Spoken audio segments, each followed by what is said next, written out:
యోహాను సువార్త 2వ అధ్యాయంలో యేసుప్రభు వారు కానాను వివాహంలో చేసినటువంటి అద్భుతం గురించి రాయబడి ఉంది అందులో. అయితే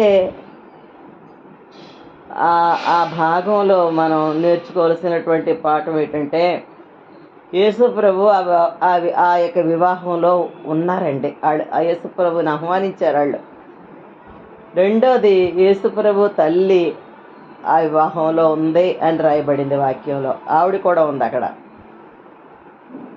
ఆ వివాహంలో ద్రాక్షారసం అయిపోయింది, ఇంకా విందు ప్రధాని రాలేదు. కొంతసేపట్లో ఆయన వస్తాడు. చాలా త్వరగా ద్రాక్షారసం కావాలా. విందు యజమానికి చెప్పిన విందు ప్రధాని వచ్చే లోపులో ఆయన సిద్ధపరచలేడని మరియమ్మకి తెలుసండి. ఆయన సిద్ధపరచలేడని. కానీ ఏసయ్యతో చెప్తే ఈ సమస్య పరిష్కారం అవుద్దని, ఆయన పరిష్కారం చేయగలడని మరియమ్మకి తెలుసండి. తెలిసి ఆవిడ ఏసయ్యకి చెప్పింది. చెప్పినప్పుడు ఆయన ఆ కొరత తీర్చారు. కనుక మనం యేసయ్యని కలిగి ఉండాలా. మన కొరకు ప్రార్థించడానికి మరియ ప్రార్థన చేసినట్టే ఆ విందులో వచ్చిన కొరత తీర్చమని యేసయ్యకి ప్రార్థన చేసినట్టు మరియమ్మ. అంచేత మన కోసం ప్రార్థన చేసేటటువంటి విశ్వాసులతో కూడా మనకి సంబంధం కలిగి ఉండాలండి. మొదటగా దేవుడితో సంబంధం కలిగి ఉండాలా. దేవుడు మన జీవితంలో ఉండాలా. రెండవదిగా, మన కొరకు ప్రార్థన చేసేటటువంటి బృందాన్ని మనం అలా కలిగి ఉన్నాం కనుక దేవుడికి వందనాలు చెల్లించుకుందామండి. అంచేత అలాగే లూకా సువార్త 9వ అధ్యాయం 12వ వచనం నుండి చదివితే, అరణ్యంలో యేసుప్రభు వారు వాక్యం అందించిన తర్వాత వాళ్ళకి ఆహారం పెట్టాలనుకున్నాడు. ఆయన చాలా ఆకలితో ఉన్నారు. 3 రోజుల నుంచి వాళ్ళు వాక్యం వింటున్నారండి. అయితే జనం ఎంతమంది ఉన్నారంటే వేల సంఖ్యలో ఉన్నారు. స్త్రీలను పిల్లలను కాక 5,000 మంది పురుషులు అని ఉందంటే, ఇంకా స్త్రీలని లెక్క పెట్టలేకపోయారేమో. ఎప్పుడైనా సరే మీటింగుల్లో స్త్రీలు ఎక్కువ ఉంటారు. అందుకని స్త్రీల లెక్క అక్కడ రాలేదు. పురుషుల కంటే ఎక్కువ మంది ఉండుంటారు. అందువల్ల వేల సంఖ్యలో ఉన్నారు జనం ఆహారానికి. అయితే అక్కడ ఆహారం ఎంత ఉంది? 5 రొట్టెలు 2 చేపలు ఒక చిన్న బాలుడి దగ్గర ఉన్నాయని యేసుప్రభు వారి దగ్గర తెచ్చి ఇచ్చారు. మీరు ఎప్పుడైనా ఆలోచించండి. 5 రొట్టెలు 2 చేపలునంట. పురుషులు 5,000 మంది అంట. ఎక్కడైనా కొంత కుదురుతుందంటారా? కానీ ఒక్క మాట, యేసుప్రభు వారు అక్కడ ఉన్నారు. యేసుప్రభు వారు ఉంటే ఇంకా భయపడక్కర్లేదండి. భయపడక్కర్లేదు.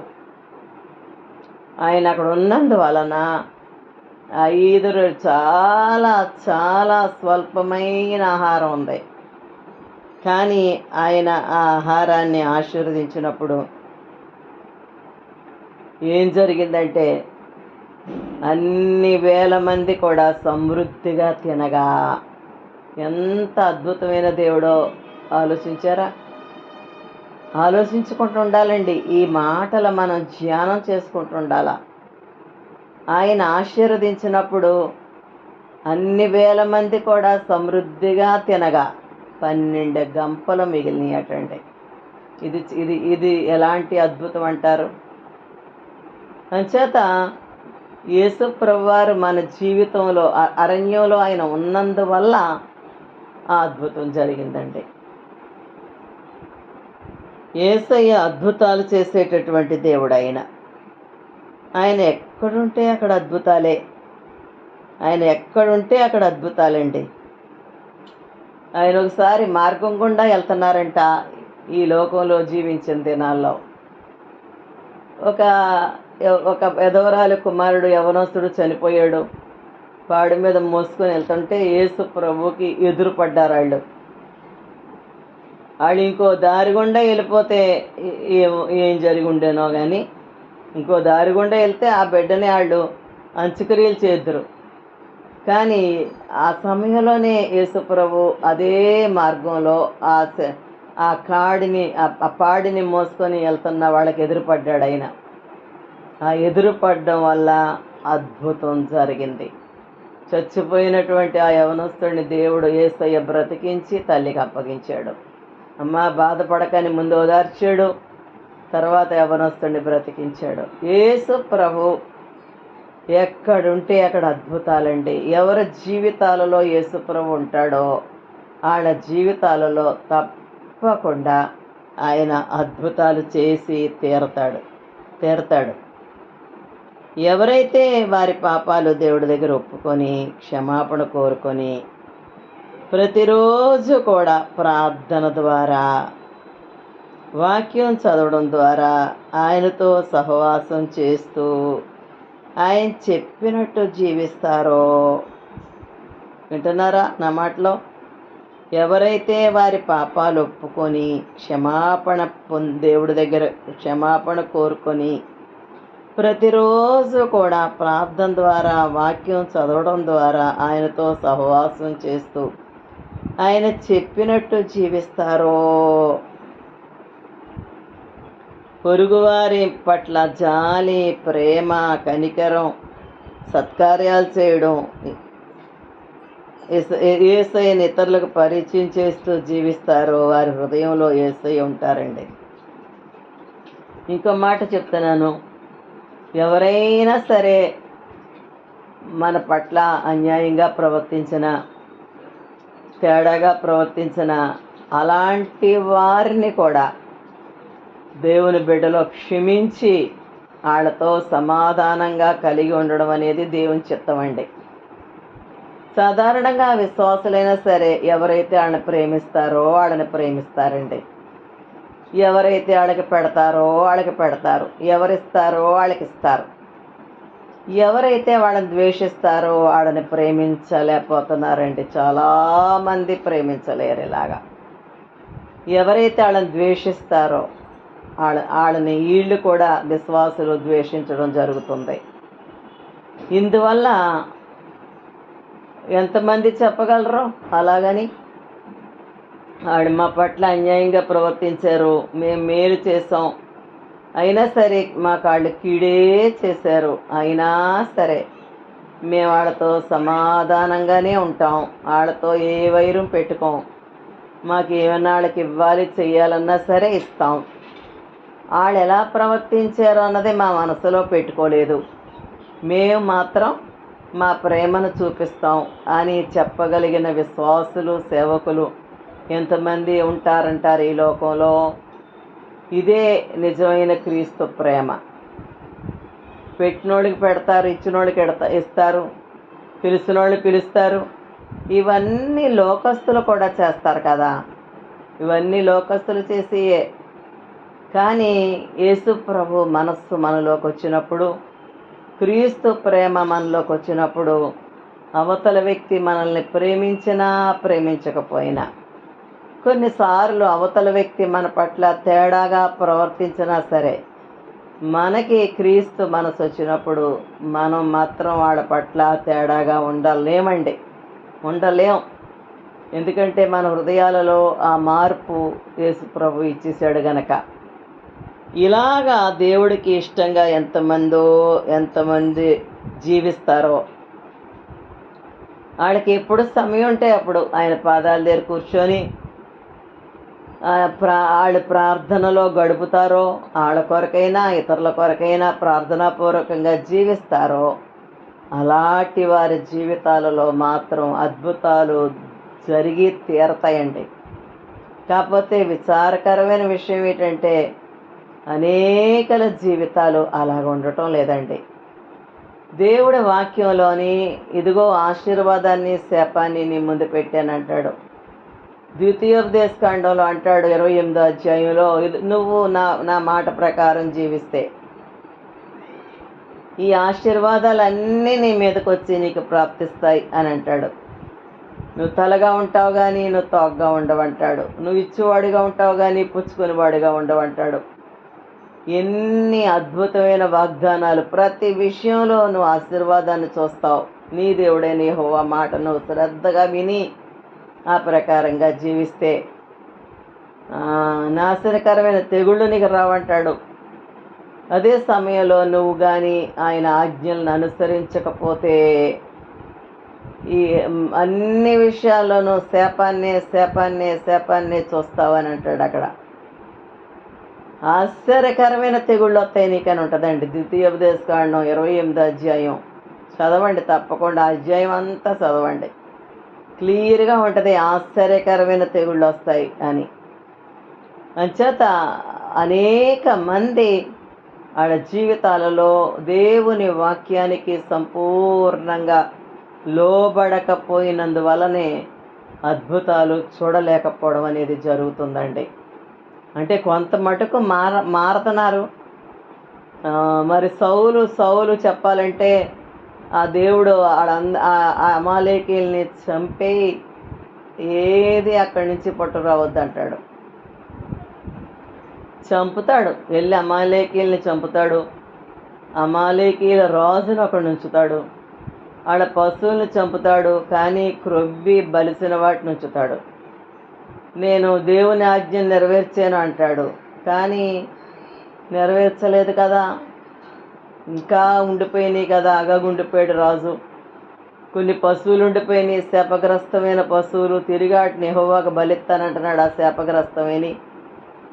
అంచేత ఆ రకంగా ఎలాగైతే సౌలు తప్పిపోయాడని మనం మాట్లాడుకుంటాం, కానీ మనం కూడా అన్ని విషయాలలో దేవుడికి అంగీకారంగా జీవించలేకపోయిన పరిస్థితులు మనలో కూడా కనబడుతుంటాయండి. ఈ సంవత్సరాంతరంలోకి వచ్చాం, ఒకసారి మనల్ని మనం వెనక్కి తిరిగేసుకుంటే ఎన్నో విషయాల్లో దేవుడికి అననుకూలంగా మనం ప్రవర్తించిన విషయాలు మనకు గుర్తులోకి వస్తాయండి, పరిశీలించుకోగలిగితే. అంచేత దేవుడు మన హృదయాలలో ఉండేటట్టుగా మనం చూసుకోవాలా. ఆయన ఎక్కడుంటే అక్కడ అద్భుతాలే. ఇశ్రాయేలీయులు యెరికో పట్టణం మీదకి వెళ్ళినప్పుడు కూడా ఆకాన్ అనే వ్యక్తి పాపం చేశాడు, దేవుని ఆజ్ఞ మీరాడు. అప్పుడు హాయి మీదకి వెళ్ళి వాళ్ళు ఓడిపోతారు. అలా ఓడిపోయినప్పుడు యెహోషువ ఏడుస్తాడు దేవుడి దగ్గర, తల మీద బూడిదేసుకొని సాయంత్రం వరకు ఏడుస్తాడు. ప్రభువా, ఏంటయ్యా, నువ్వు అడుగుపెట్టు ప్రతి స్థలాన్ని నీకు ఇస్తానన్నావు కదా ప్రభువా, మోషేకి తోడుగా ఉన్నట్లు నీకు కూడా నేను తోడుగా ఉంటానన్నావు కదా, ఏంటి ప్రభువా ఇప్పుడు ఇలా జరిగిందని ఏడుస్తే దేవుడు చెప్పాడు, ఇశ్రాయేలీయులు పాపం చేశారు, నా నిబంధన మీరారు, నేను వద్దని పని చేశారు, అందుకు నేను మీకు తోడుగా ఉండను. మళ్ళీ మీరు వాటిని వదులుకుంటే తప్ప నేను మీకు తోడుగా ఉండను, విడిచిపెడితే తప్ప అని చెప్పాడు దేవుడు. అందువల్ల దేవుడు మనకి తోడుగా ఉంటే, దేవుడు మనతో ఉంటే, దేవుడు మనలో ఉంటే, మన హృదయాలలో ఉంటే, మన గృహాలలో ఉంటే అద్భుతాలు జరిగి తీరతాయి. ఆయన ఉండి అద్భుతం చేయకుండా ఉండేటటువంటి దేవుడు మాత్రం కాదండి. అంచేత దేవుని బిడ్డలమైనటువంటి మనం నాకు అనిపిస్తుంది, మేము ఏం చేస్తామంటే మాకు పని ఉంటే పని చేసుకుంటామండి, లేదంటే మాత్రం ప్రార్థన చేసుకోవడము, బైబిల్ చదువుకోవడము, అలా వాక్యం చదువుకుంటుంటే నాకు ఏమైనా నచ్చిన విషయాలు ఉంటే రాసుకుంటుంటాను, లేదంటే ఇతరులకు ఎవరికైనా ఫోన్లో దేవుడి గురించి చెప్పడమో, అస్సలు అలాగ టీవీ దగ్గర కూర్చొని కాసేపు చూద్దాం అనే పరిస్థితి కాదు. ఈనాడు ఎంతోమంది విశ్వాసులు బాధాకరమైన విషయం ఏంటంటే చర్చికి వచ్చి పాస్టర్ గారితో ప్రార్థన చేయించుకుంటారండి, ఆయన చేతిలో కానుక పెడతారండి. చేయించుకోవడం తప్పని నేను అన్నాం. ఇంటికి వెళ్ళిన తర్వాత టీవీ ముందు కూర్చుంటారండి, సీరియల్ దగ్గర ఎలాగా కార్యాలు జరగడం చూస్తారంటారు వాళ్ళు. ఇది న్యాయమేనా, ఇది ధర్మమేనా? ఎస్తేరంటది, మీరందరూ నా కోసం ఉపవాసం ఉండండి, నేను నా చెలికత్తెలు కూడా ఉపవాసం ఉంటామంటదండి. ఎంత గొప్ప మాట! రాణి అని ఎస్తేర్ అంటుంది, మీరందరూ ప్రార్థన చెయ్యండి, నేను పట్టుపరుపు మీద పడుకుంటానని అనలేదు ఆవిడ. వీళ్ళు ఏం చేస్తున్నారంటే కేవలం పాస్టర్లతో ప్రార్థన చేయించుకోవడం. కొంతమంది పాస్టర్లు కూడా మేము ప్రార్థన చేస్తాం టీవీలో అంటుంటారండి. వాళ్ళు ఎంతసేపు ప్రార్థన చేస్తారు మన కోసం, ఎన్నిసార్లు చేయగలరు? ప్రార్థన చేయించుకోవడం తప్పు అని నేను అన్న, కానీ అలాగ వాళ్ళ మీద ఆధారపడిపోకూడదు. ఒక ఆయన టీవీలో ఏ పాస్టర్ కనబడితే ఆ పాస్టర్కి ఫోన్ చేసేవాడండి. ఆ నెంబర్ జాగ్రత్త పెట్టుకోవడం, ఫోన్ చేయడం, ఆ నెంబర్ జాగ్రత్త పెట్టుకోవడం, ఫోన్ చేయడం, ప్రార్థన చేయడం. నాతో చెప్పేవాడు, విజయమ్మ గారండి, నేను పలానా పాస్టర్ ఫోన్ చేశాను నా భార్య కోసం ప్రార్థన చేయమని, పలానాయన ఫోన్ చేశానని చెప్పుకుంటున్నవాడు. ఇదే ఉద్యోగం అతనికి. ఈయన దేవుడి సన్నిధిలో మోకాళ్ళేసి, ప్రభువా నా భార్యని బాగు చేయవా, యేసయ్యా మా అపరాధాలు ఏమైనా ఉంటే క్షమించవా, నా భార్యని ముట్టవా అని ఏడిచింది లేదు. ఇదేంటో మరి నాకు అర్థం అవుతుంది. పాస్టర్లను పట్టుకొని ఉండేవాడు, భార్య చివరికి చనిపోవడం జరిగిందండి. ఈనాడు చాలామంది అలాగున్నారు. అదే నాకు బాధ కలిగించేటటువంటి విషయం అండి. చాలామంది అంచేత ఒక విశ్వాసి దేవుడితో సరి అయినటువంటి సంబంధాన్ని ఏర్పరచుకొని దేవుడి వల్ల మేళ్ళు పొందుకుంటూ ఇతరులకు ఆశీర్వాదకరంగా దీవెనకరంగా జీవించినప్పుడు అలాంటి వాళ్ళని దేవుడు వదిలిపెట్టే దేవుడు కాడు. తప్పకుండా వాళ్ళ జీవితాల్లో అద్భుతాలు చేస్తాడండి. నేను ఒక పాస్టర్ గారి గురించి విన్నాను. ఆయనకి అనారోగ్యం వచ్చిందంట. పెద్ద ఆయనే, నేను లేని 70 పైనే ఉంటాయో, మరి 80 ఉంటాయో నాకు తెలీదు, కానీ పెద్ద ఆయనని తెలుసు నాకు. మనవలు కలిగిన ఆయనే. ఆ అనారోగ్య పరిస్థితుల్లో ఆయనకి ఆపరేషన్ చేశారంట. చర్చిలో వాళ్ళు పాపం చాలా డబ్బులు ఇచ్చారు. ఆయన 10 లక్షలు అవసరమైందటండి, ఆపరేషన్కి ఇచ్చారు. ఒకడైతే 3 లక్షలు ఇచ్చారని కూడా విన్నాను నేను.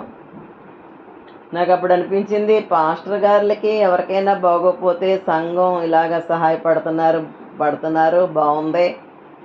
అదే సమయంలో సంఘంలో గొర్రెలు ఎవరైనా, సంఘంలో ఉన్న విశ్వాసుల కష్టకాలంలో ఉంటే, ఆర్థికంగా వాళ్ళ ఇబ్బందిలో నలిగిపోతుంటే, ఒకవేళ అనారోగ్య పరిస్థితిని బట్టి నలిగిపోతుంటే, అప్పుడు పాస్టర్ గారు వాళ్ళకి సహకరించడం అనేది ధర్మం కదా అనిపించిందండి నాకు.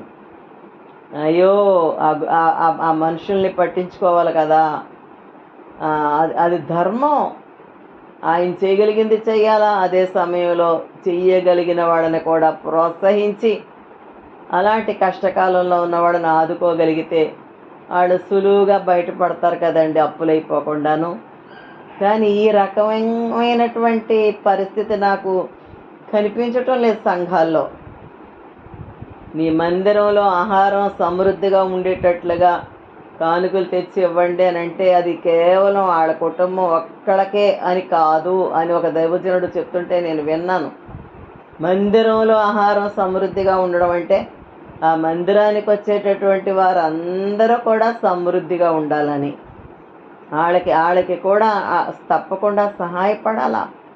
ఆ సేవకులైన వారు ఆ మందిరంలో ఎవరు బలహీనంగా ఉన్నారో, ఎవరు ఏదైనా ఒక ఆపరేషన్ నిమిత్తమై చేయించుకోలేని పరిస్థితిలో ఉన్నారో తప్పకుండా వాళ్ళు సహకరించాలా. సహకరించే వారిని ప్రోత్సహించి అలాగా సొంత బిడ్డల్లాగా ఆ గొర్రెల్ని, యేసుప్రభు అంటాడు, మంచి గొర్రెల కాపరి ఆ గొర్రెల కొరకు తన ప్రాణం పెట్టునంటాడండి. అలాంటి ప్రేమ సేవకుల్లో మరి ఉంటే వాళ్ళు ధన్యులే. దేవునికి స్తోత్రం. సరే, ఈయనకి 10 లక్షలు ఖర్చు పెట్టేసిన తర్వాత నేను విన్న మాట ఏంటంటే, ఆపరేషన్ అయిపోయిన కొద్ది రోజులు, 4-5 రోజులకి చనిపోయాడు ఆయన. 10 లక్షలు ఖర్చు పెట్టి ఆపరేషన్ అయిన తర్వాత చనిపోయారా? ఇది చాలా బాధాకరంగా ఉంది.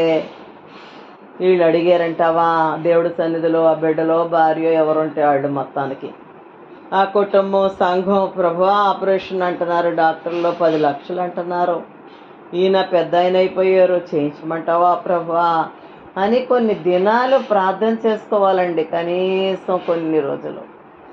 ఇలా డాక్టర్ చెప్పంగానే చర్చిలో అనౌన్స్ చేసేసి ఎవరెంత ఇస్తారో ఇవ్వండరా అని ఆపరేషన్కి ప్రిపేర్ అయిపోకూడదు.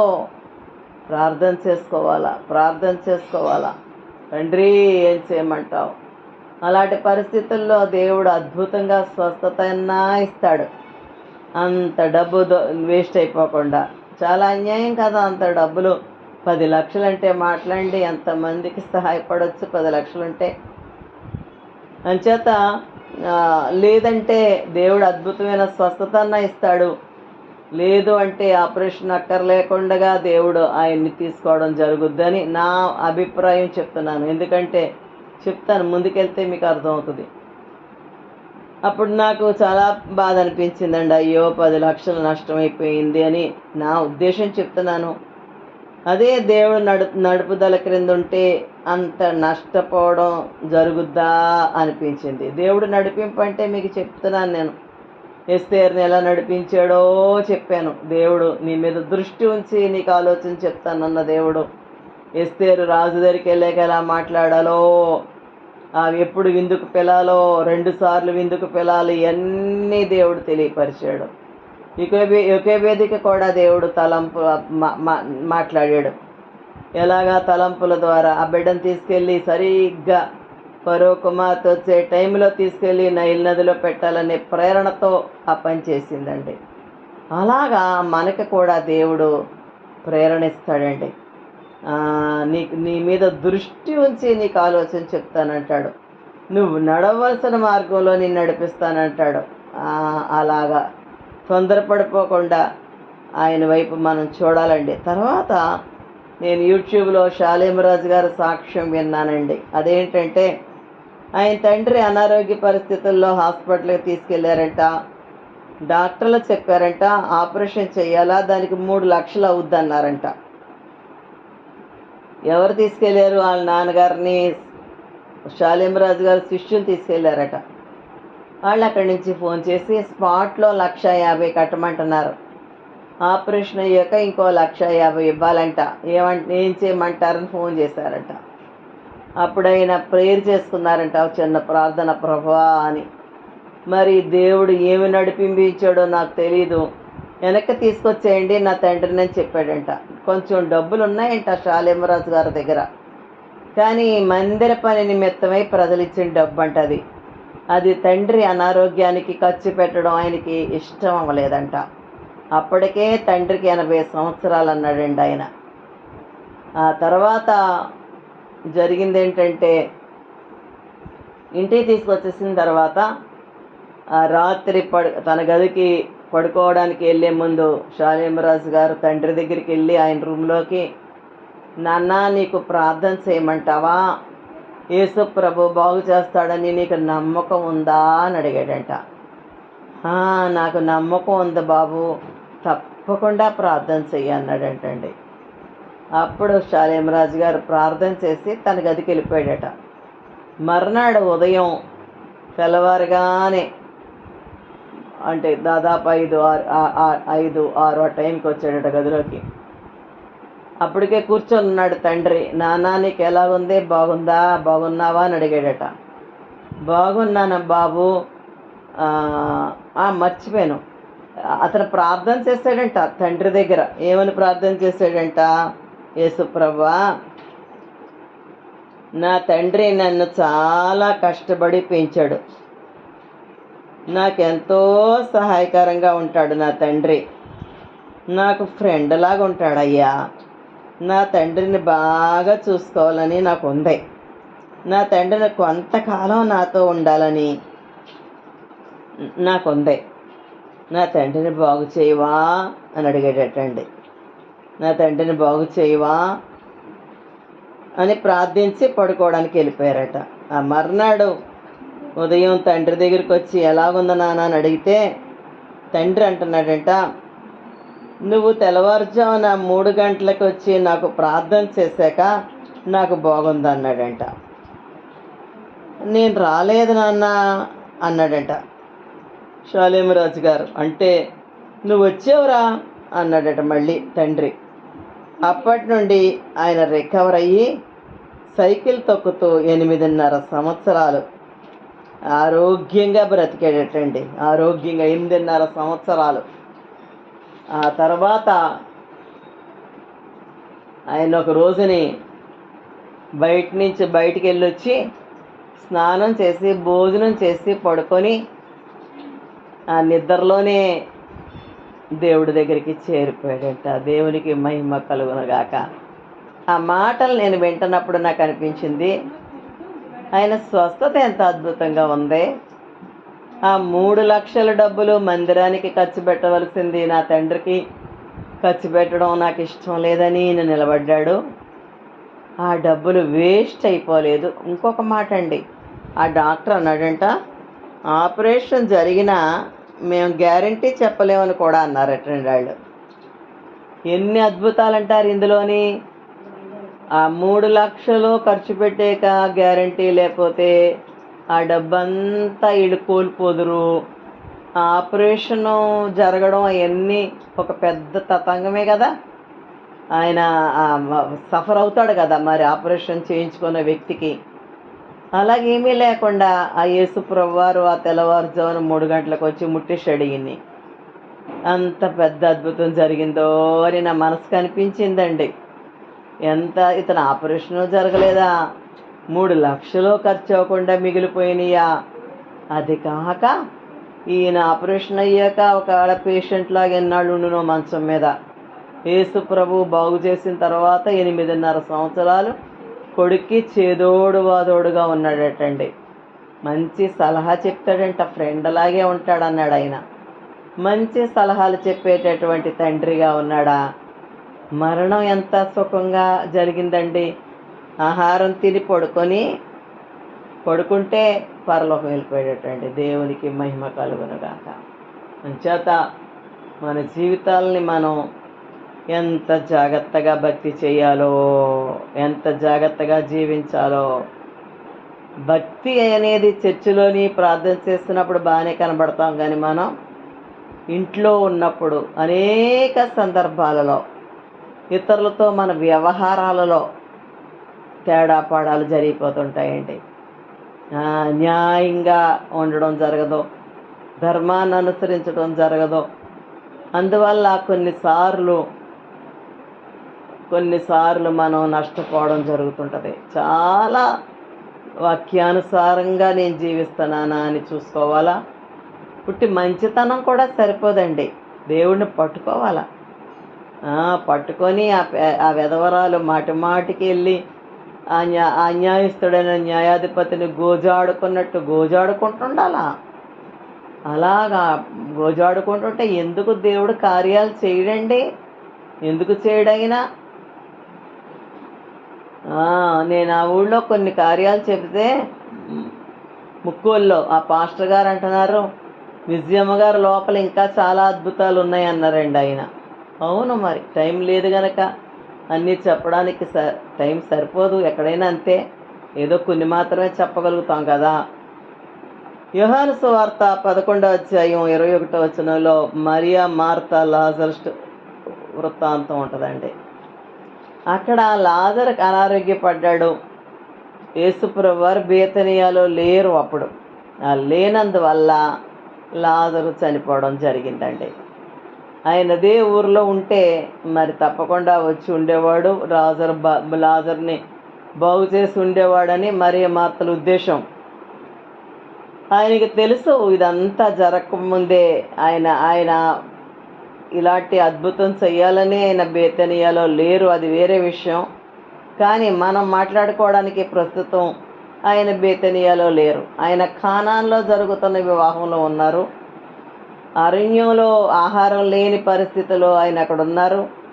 ఆ 2 స్థలాల్లో అద్భుతం చేశారు. లాజరు కాయిలా పడినప్పుడు, అనారోగ్యంతో ఉన్నప్పుడు ఆయన బేతనియాలో లేరు, అందువల్ల చనిపోయాడు. ఆ అక్కలు అంటారు, ప్రభువా నువ్వు ఇక్కడ నుండుంటే నా సహోదరుడు చనిపోకపోను ప్రభువా అంటారు. అది నిజం. అంచేత యేసుప్రభువారు మన జీవితాల్లో ఉండేటట్టుగా మనం చూసుకోవాలండి. యేసుప్రభువారు మన జీవితంలో ఉండేటట్టుగా మనం చూసుకోవాలా. ఆయన మన చాలామందికి నా దేవా నన్ను ఎందుకు విడిచిపెట్టావు అని యేసుప్రభువారు సిలువలో ఆక్రందన చేశాడు. అంటే అంతవరకు నేను తండ్రి ఏకమై ఉన్నామంటాడు ఆయన. కానీ సిలువలో మాత్రం ఇలాగ పలుకుతాడు. అంటే ఆయన తండ్రి తనతో ఉండడం తెలుసు, అతన్ని విడిచిపెట్టేయడం కూడా తెలిసింది. ఈనాడు చాలామంది క్రైస్తవులకి దేవుడు విడిచిపెట్టేయడం అనేది వాళ్ళ జీవితాల్లో జరుగుతుందా కానీ తెలుసుకోలేని, గ్రహించలేని గుడ్డితనంలో ఉంటున్నారండి. ఆయన ఆయన ఆయన మాతో ఉన్నాడా లేదా, ఆయన ఉండేటట్టుగా మేము బ్రతుకుతున్నామా లేదా అనే అవగాహన చాలామంది క్రైస్తవులకి లేదండి, విశ్వాసులకి లేదు. చాలా బాధాకరమైన విషయం ఇది. ఇక్కడ ప్రభువా నువ్వు ఇక్కడ ఉండుంటే నా సహోదరుడు చనిపోయేవాడు కాడంటుంది. అది వాస్తవమే. కనుక మన జీవితాల్లో కొన్నిసార్లు ఓటములు ఎదుర్కోవడం జరుగుతుంటుందండి. మనం అప్పుడు పరిశీలించుకోవాలి, ఎందుకు నేను ఓడిపోయాను ఈ విషయంలో, ఎందుకు నేను ఇలాగ నష్టపోవలసి వచ్చింది ఈ విషయంలో అని మనల్ని మనం పరిశీలన చేసుకుంటే కొన్నిసార్లు దేవుడు పరీక్ష కొరకు ఆ పరిస్థితులు అనుమతించవచ్చు. సాధారణంగా మాత్రం మన అవిధేయత వల్ల మూర్ఖత్వం వల్ల మనం నష్టపోవడం అనేది, ఓడిపోవడం అనేది జరుగుతుంటుందండి. కొన్ని ఏదేమైనప్పటికీ వాళ్ళు యేసుప్రభు చేత ప్రేమించబడినటువంటి బిడ్డలో యేసుప్రభు వారికి కబురు పెట్టారు. 4 రోజుల అనంతరం యేసుప్రభు వారు వచ్చారు. ఆయన ఇప్పుడైనా సరే ఆయన బేతనియా వచ్చాడు. సమాధిలో పెట్టేసినప్పటికీ లాజర్ని తిరిగి బ్రతికించి ఆ అక్కలకి అప్పగించాడండి. దేవుడికి మహిమ కలుగునుగాక. అలాగే మనం కూడా మన జీవితంలో మన అవిధేయత వల్ల మనం దేవుడికి కోపం పుట్టించే రీతిగా జీవించినందువల్ల కొన్ని నష్టాలు మన జీవితంలో ఒకవేళ పడుంటే, ఒకవేళ మన అవిధేయత వల్ల యేసుని దూరం చేసుకుంటే మరలా మనం ఆయన దగ్గరికి వచ్చి మన అవిధేయతను ఒప్పుకొని మరలా ఆయన్ని మన హృదయంలో చేర్చుకుంటే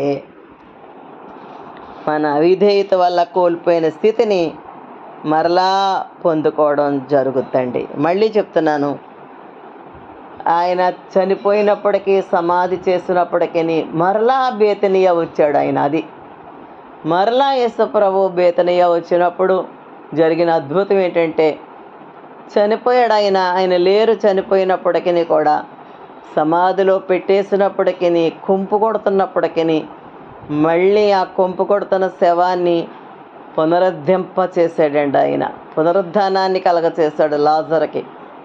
అలాగే మన విధేయత వల్ల ఏది కోల్పోయామో, ఏది నష్టపోయామో ఆ విషయాన్ని మనం గుర్తించి, ప్రభువా నిజమే ప్రభువా, నేను నీకు విధేయతగా జీవించినందువల్లే నేను ఈ విషయంలో నేను నష్టపోవడం జరిగింది ప్రభువా, పోగొట్టుకోవడం జరిగింది ప్రభువా అని మనం ప్రార్థన చేసుకోగలిగితే అప్పుడు దేవుడు మనల్ని క్షమిస్తాడు. మళ్ళీ మన జీవితంలో లాజరుకి పునరుద్ధానాన్ని ఇచ్చినట్టుగా పోగొట్టుకున్న దాన్ని తిరిగి మనకి అనుగ్రహిస్తాడు ఆయన. కనుక మనం పరిశీలన చేసుకుందాం. యేసుప్రభు నాతో ఉంటున్నాడా? యేసుప్రభు నా హృదయంలో ఉన్నాడా? లేకపోతే ఆయన ఉన్నాడనుకొని బతికేస్తానా? మొదటగా నాకు నా దేవుడితో నా సంబంధం ఎలాగుంది? నేను మోసపోతానన్నా ఉన్నాడు అనుకోని మనం లోతుగా పరీక్షించుకుందాం. వాక్యానుసారంగా జీవిస్తున్నామా లేదా అన్నది పరీక్షించుకుందాం. ఒకవేళ ఎక్కడైనా తప్పిపోయిన పరిస్థితి ఉంటే ఆయన్ని క్షమాపణ అడుగుదాం. ప్రభువా నన్ను క్షమించు, నా విధేయత వల్ల నష్టపోయానయ్యా అని అడుగుదాం. యేసు ప్రభువారు కానాను వివాహానికి ఆయన ఆహ్వానించారంట. అక్కడ వాళ్ళకి కలిగిన సమస్య కొరత ఆయన పరిష్కారం చేశాడు. అరణ్యంలో 3 రోజులు ఆయన వాక్యం వింటూ ఉండిపోయారంట. ఆయన వాక్యం వినిపించి వాళ్ళని పంపేయలేదు, కానీ వాళ్ళకి కడుపు నిండా ఆహారం పెట్టి పంపించాడు, అద్భుతం చేశాడు. ఇదిగో మరియా, మార్తా, లాజరు కుటుంబంలో దేవుడు వాళ్ళని ప్రేమించాడు. అయితే వాళ్ళకి అనారోగ్యం వచ్చినప్పుడు ఆయన అక్కడ లేకపోయినప్పటికీ వాళ్ళ కబురు విని ఆ తర్వాత వచ్చి పెద్ద అద్భుతం చేశాడు. ఆయన దైవత్వాన్ని రుజువు చేసుకున్నాడు. కనుక మన జీవితాల్లో కూడా ఆయన్ని చేర్చుకుందాం. రోజు ప్రార్థన ద్వారా, వాక్యం చదవడం ద్వారా ఆయనతో ఒక మంచి సంబంధాన్ని కలిగి ఉందాం. ఆయనకి ప్రీతికరమైన జీవితాన్ని జీవిద్దాం. మన జీవితాల్లో కూడా అద్భుతాలు పొందుకుందాం. ఆమేన్.